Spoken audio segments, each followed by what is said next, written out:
You're fresh out of the motorcycle safety class and itching to get out there and ride. You're freshly kitted out with gear that makes you look like you just walked off the set of Sons of Anarchy.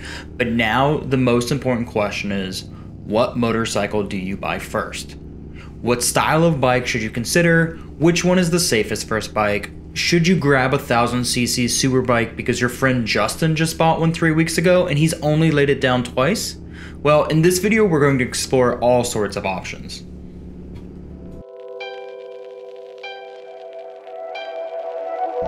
But before we jump in, I'm going to ask you to hit that like and subscribe button. As I continue to create new and exciting content around my Ducati, Royal Enfield, and a slew of project cars and bikes, it would mean the world to me if you came along for the ride. In today's video, we're going to look at the value proposition of each motorcycle. What exactly does that mean? Well, it means how much fun and safety are you going to get out of the bike versus how much money you're dropping on it. As a warning, this video contains my thoughts that are made up of 27 years of riding experience and my deep hatred for a few motorcycle brands. I'm going to be objective throughout the video, and if I say something you don't agree with, let me know in the comments. If you cry about my selection and tell me you're going to reach out to my boss and have me fired, I'll block you and probably make fun of you on my other social media platforms. Now, what do I consider a perfect first motorcycle? Well, it really depends on what the purpose of your motorcycle is. Is it for commuting, pleasure riding after work or on the weekends, a mix of on and off-road riding? How are you going to use the motorcycle may dictate what you should consider and what you need to avoid. Once you have that type decided, then we'll need to further refine your choices. Most manufacturers have multiple sizes of every type of motorcycle. While you're still learning to ride a motorcycle well, you will want a motorcycle that can meet your needs without being too powerful to handle. You don't want something too heavy or too tall, or with more power than you're capable of handling as well as a beginner. So something to really accommodate your size and experience. Right off the bat, I'd recommend upright ergonomics, lower seat height, less than 50 horsepower, something generally lightweight. Some sort of riding safety technology like ABS, and most importantly, it needs to be good on your wallet. And when thinking about money, it's important to look at the final cost of a new motorcycle, including taxes, insurance for the motorcycle, and any service costs associated with it over the next few years. These motorcycles are not in any specific order, as there's no perfect motorcycle out there because there are so many great options. With that being said, let's jump into the part of the video that everyone's been waiting on, the best new motorcycles for beginners.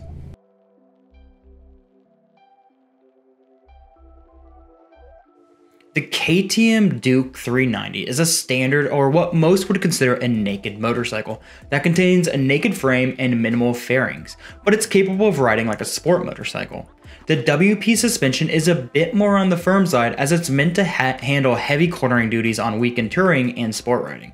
With a simple single-cylinder engine, the power is manageable for beginners and capable of reaching highway speeds. The corner rocket has a mid-range seat height due to firmer suspension, and it won't give under the rider's weight too much. It has an array of accessories for purchase for extra storage space, added customization, etc. In addition to this, the KTM Duke 390 will be one of the only bikes within the price range that will come standard with a TFT display and ABS.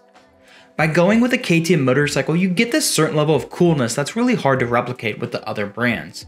The 43.5 horsepower naked bike can be yours for $5,299, which is a steal for this motorcycle.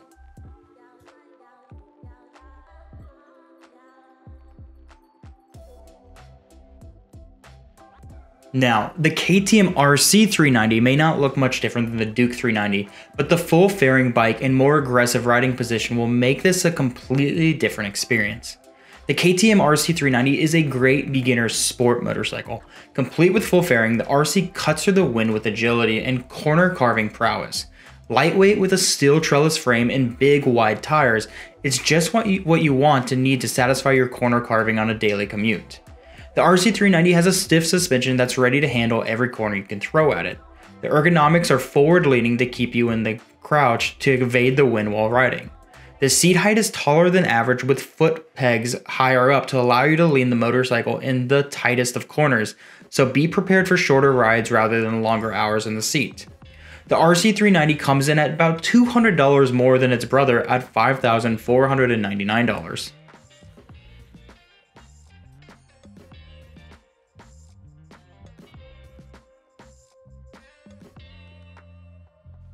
Now, the Honda Rebel comes in a few different engine sizes now. A 300cc, a 500cc, and a new for 2021 1100cc version. We're going to focus on the first two bikes for this video. I rode the Rebel 300 and 500 in 2018 when living in Germany and had some thoughts on the bike. First, the low seat is actually really nice for short riders. I have a friend who's 5'5" and she can flat foot this motorcycle on both sides, which is obviously a huge booster for confidence. While the 286cc single cylinder motor may be on the smaller side of things, it's surprisingly more potent than many would expect.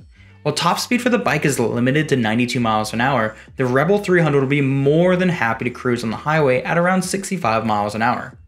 And while the cruiser market is not really my cup of tea, the Rebel gets respect from other riders. It's hard to argue that it's not one of the coolest looking bikes on this list.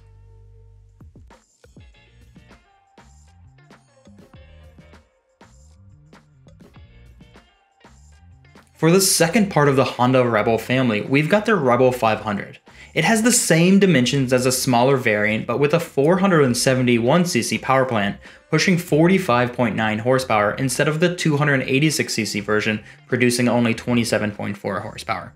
This allows for a higher top speed and a bit more acceleration, but the new engine comes with a heavier weight of 408 pounds.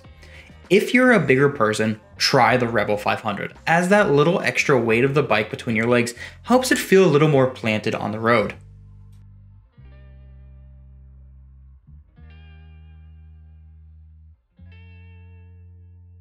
The Honda Grom may seem like a mini bike, but it has more sport features than you'd expect. The suspension and seat height are more like a sport bike, and its affordability makes it a good starter motorcycle. The Grom doesn't have enough muscle to do more than a commute on city streets, but it will get you there in style with a shiny blue, red, green, or the orange finish. The Grom makes a good starter motorcycle as it's more than capable of commuting and having some fun on the weekends, and the taller seat height will accommodate most new riders. The Grom won't handle highway speeds well, so be wary of trying to outpace heavy high-speed traffic. Otherwise, it's a fun sporty ride that's great for new riders seeking a little fun and excitement. And honestly, I was hesitant to put the Grom on the list because I think the smaller wheels and the steep rake make it a little less forgiving of a ride for someone's first bike starting out. But if I did not include this cult classic bike on the list, people would complain, so here we go.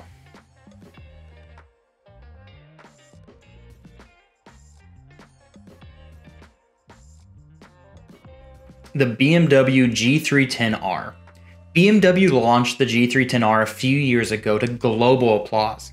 The lightweight, nimble handling, attractively styled G310R will naturally appeal to novice riders, especially when you realize you can get into a BMW motorcycle for about $5,000. The 313cc engine in the G310R pumps out about 35 horsepower at 9,500 RPM, giving the 350-pound bike the ability to really scoot. And the fit and finish of the BMW is on par with the KTM Duke 390, especially when you see that beautiful TFT display and those 41mm inverted forks.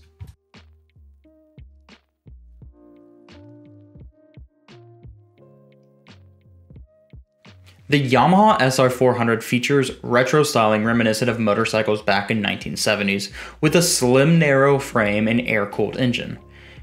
Add a fuel-injected thumper engine that can get an estimated 66 miles per gallon and you have a recipe for a fun ride that will go all day. The 5-speed transmission is suitable for city and highway riding, but without a fairing you're going to feel all the wind and weather during every ride. And even without a fairing for wind protection, the SR400 is still a great motorcycle for the first-time rider. The seat height is set at just under 31 inches and will be comfortable for most riders on a plush wide seat. One unique feature that oozes old school cool is the unique Kickstarter, true to the history books. That's right, there's no push button start here. If you don't have a strong right leg, you might acquire one after kickstarting the SR400 before every ride.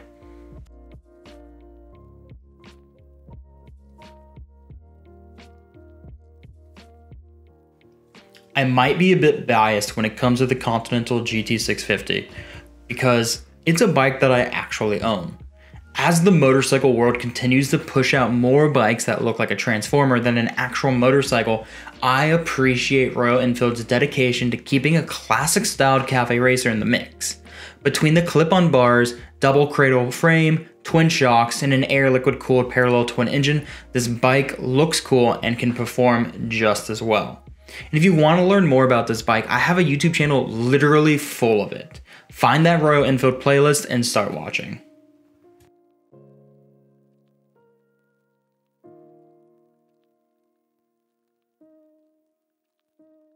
The Yamaha YZF-R3. When it debuted 4 years ago, the YZF-R3 quickly became a very popular model in the USA's catalog. And why not? A smooth, quick revving 321cc parallel twin-cylinder engine supported by a very capable chassis and wrapped in a super sport style bodywork while selling for under $5,000 was sure a recipe for swift sales off the showroom floor. The R3 soon stood atop Yamaha USA's motorcycle sales charts and has been there in the company's bestsellers list ever since.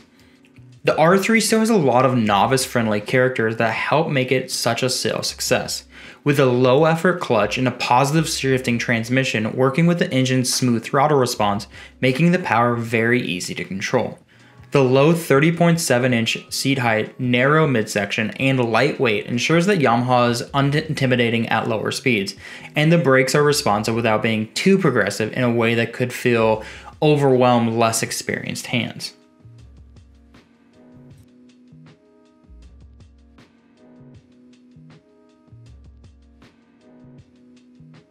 The Kawasaki Ninja 400 is a street-born, track-inspired, lightweight sport bike. Unlike other lightweight sport bike competitors, the Ninja 400 has more power with longer displacement engine, fresh angular bodywork, and LED headlights. It also has a relaxed riding position which accommodates a wide range of rider sizes and riding situations. Unlike some competitors with more extreme ergonomics, the Ninja's 400 elevated hand grip position and slightly forward foot pegs put the rider in a comfortable position, while the slim seat design helps improve the ability to reach the ground. The Ninja's 399cc twin-cylinder engine pushes out 45 horsepower while also delivering 28 pound-feet of torque.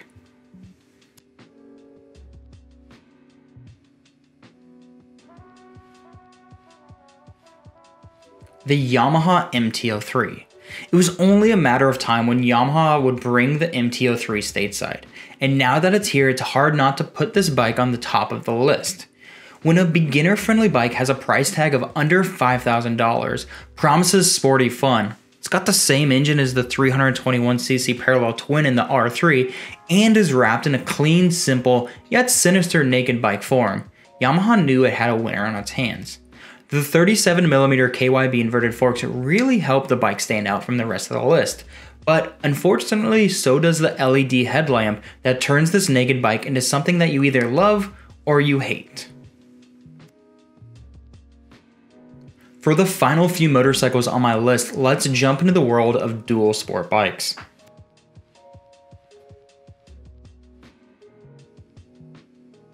The Kawasaki Versys-X ABS is a taller adventure model that has a little of everything to go almost everywhere you're ready to ride. It features a medium windscreen on the front that will block a lot of wind and weather as you ride on your commute or on your way to your favorite riding trail. The two-cylinder has plenty of torque to keep you moving forward at low speeds while out playing in the dirt, yet can keep up with highway speeds if you travel on a long weekend ride. The Versys-X 300 makes a good beginner motorcycle for those that can ride a taller bike, as the seat height is on the upper end of things. It comes standard with dual hard saddlebags to hold plenty of gear, which is a really nice feature on this list. The suspension is supple to handle on and off-road riding and keep you comfortable in any scenario. With the fairing and windscreen, it will help you on the oncoming wind and allow you to ride for miles and miles as you gain more riding experience.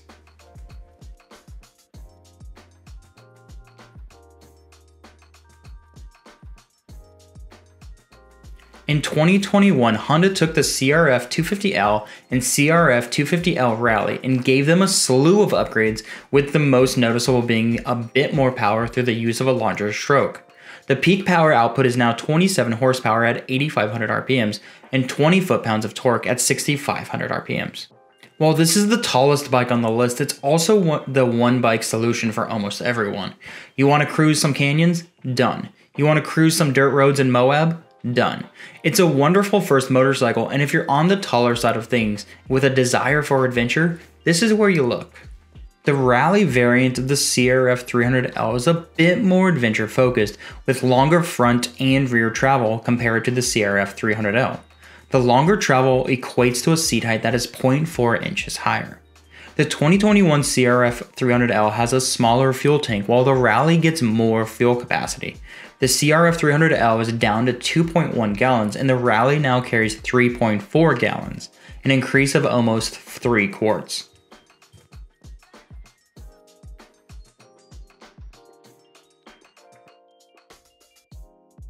One of my favorite motorcycles on the list is the 2021 Royal Enfield Himalayan, simply because it's one of the coolest looking bikes on the market. The utilitarian design showcases exactly what you'd expect from this dual sport motorcycle, a no-nonsense ride. The single-cylinder 411cc engine pushes out 24.3 horsepower, which is more than enough to get you and your gear up to speed. Royal Enfield actually let me borrow this bike back in September, so if you want to see a longer review, check it out on my channel. In 2021, Royal Enfield made a slew of tweaks to the solid platform, like ABS, stronger rear brake, and a redesigned kickstand. Small upgrades to make the bike even better. I'm sure this video is going to create a lot of chatter, as these list type videos usually do. So, let me know your thoughts on the 15 motorcycles that I chose as the best motorcycles for beginners. If I'm missing something or you're adamant that a bike should be on the list, let me know in the comments below. And that's all I've got for you today, everyone. If you've got any additional questions, send me a DM on Instagram or throw them down below in the comments. I'm more than happy to help you get into your first motorcycle with whatever knowledge that I have. Now, go out there and ride safe, and congratulations on passing your motorcycle exam.